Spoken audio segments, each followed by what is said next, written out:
tous. L'indice CAC 40 termine la séance sur une note négative. Parmi les valeurs qui se sont distinguées ce mercredi, on retrouve Kering. Le groupe de luxe a plongé après avoir anticipé pour le premier trimestre une baisse de 10% de son chiffre d'affaires consolidé, principalement impacté par un recul plus marqué de Gucci, en particulier en Asie-Pacifique. Ainsi, le chiffre d'affaires de Gucci est attendu pour le premier trimestre en retrait de près de 20% sur une base comparable.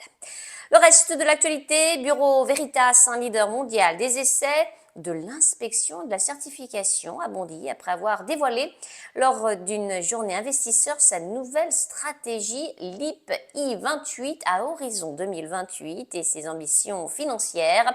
Le groupe vise pour 2028 une croissance totale élevée à du chiffre d'affaires avec une croissance organique modérée à élever à un chiffre et l'amélioration constante de la marge opérationnelle ajustée. On passe à Beneteau, un spécialiste du nautisme a dévoilé pour 2023 un résultat net en hausse de 81,4% à 182,2 millions d'euros. Et puis Valneva, société spécialisée dans les vaccins, a relevé ses prévisions de vente pour 2024, désormais attendues entre 160 et 180 millions d'euros en raison de l'amélioration depuis février 2024 des perspectives concernant l'approvisionnement du vaccin Ixiaro.